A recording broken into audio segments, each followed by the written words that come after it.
Hi, it's me, Ben. Today we are talking Transformers 1, which is the newest Transformers film from Hasbro. And they keep releasing Transformers films, and it kind of feels like each one is a reboot, each one is a reimagination. Last year we had the Transformers film starring Anthony Ramos. A few years before that we had Bumblebee. Now we're in the animated territory, which I actually think is probably where Transformers, generally I believe all of us would agree, is at its strongest in the 1980s cartoon and, of course, the famous movie. And this one reimagines Transformers, or I should say, at least I believe it reimagines it. I can't say I'm particularly into the lore / know the lore that well, but it reimagines Optimus Prime and Megatron. They're friends. They are these miners who are mining energy, and then one day discover the kingdom that they believe that they serve and everything and everyone that they believe are false prophets, and essentially that they need to rebel. Along the way, we are introduced to other Transformers. Keegan-Michael Key of Key and Peele fame voices Bumblebee. Scarlett Johansson joins as what I believe to be a new Transformer. And then we get John Hamm, who voices Sentinel Prime, which if you know anything about his lore / mythology, you kind of know what role he will serve in this movie. I will say the one thing that I noticed with Transformers 1 is for the first 30 to 40 minutes, I kind of found myself drifting off. I didn't think there was a lot of particularly interesting ideas in this movie.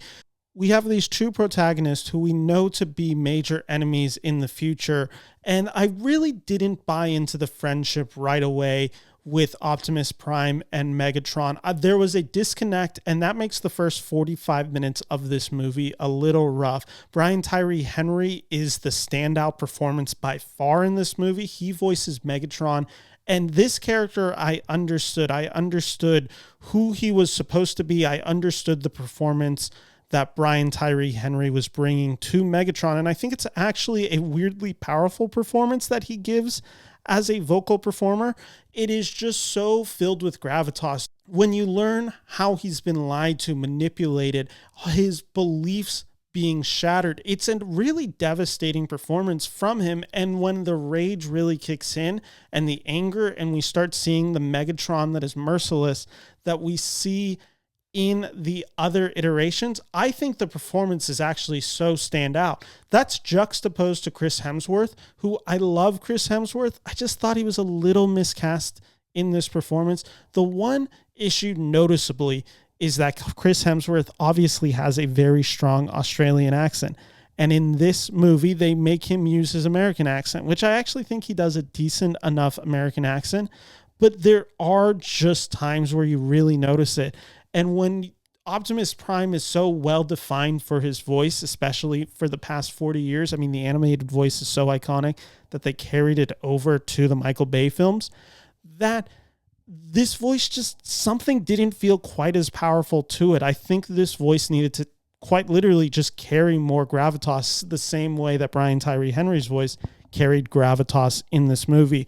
So that was a disconnect where I didn't love Hemsworth in this role. I think it was a bit miscast to have him. Everyone else in this movie is generally pretty good. Keegan-Michael Key gets some laugh lines. There's a few, I won't spoil them, but cameo voice appearances that come in throughout the movie. It's a nice recognition, but I didn't think they really did much in the movie.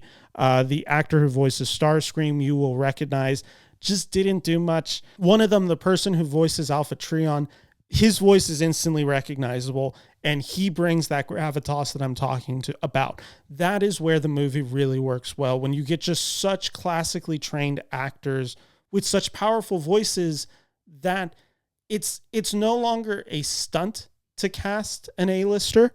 It's actually paying off in the movie. With Chris Hemsworth, it is the case of it feels like stunt casting with no real importance behind it, and honestly should have just gone to someone who could have given that performance better. But going actually back into the movie, where I was struggling with the first 45 minutes is I just didn't buy these characters friendships.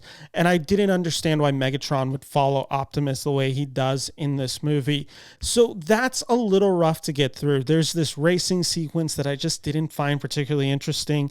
And you know, when the setup of this world where they're all minors, none of them can transform, only the top can transform, you know where this movie is going to go. Once the movie finally gets there and we get the Transformers Rebellion, the movie's really fun and the movie's really well executed. I think it is blasting on all cylinders. This is when I found the action, the art direction, the performances, they all started to click. Brian Tyree Henry in particular is great the second half of the movie. And I think Chris Hemsworth finds momentum as the film goes along. Everything was predictable in Transformers 1. However, it wasn't in a way that I wasn't any more enjoyable. There was an angle they were doing. It had a little bit more of a comedic tone that I like, and especially getting people like Keegan-Michael Key in here really help with that energy. And when the film needs to get serious, this film gets dark. There is some actual emotional stakes in this movie. There is real just stakes in it in terms of its violence, the ideas of a rebellion, especially with Megatron. And again, I think this is why Brian Tyree Henry is so good in it. The movie goes dark and Brian Tyree Henry fully commits to it. And really, this movie gets the pass for me because of Brian Tyree Henry, who I just found sensational in this movie. Besides that, everything else worked for me. I'm not going to say that this movie is particularly great. I never think it reached great. I did think the movie reached really good by its end, even though I had some issues with the first 40 minutes of this movie. The things that I want to just call out real quick, the animation in this movie is really well done. I believe people have correctly cited Teenage Mutant Ninja Turtles, Mutant Mayhem from last year, or even seen the influence that Spider-Verse has had on the animation style over the past few years. I think those are both true, and I think those are both fair comps to bring into this movie.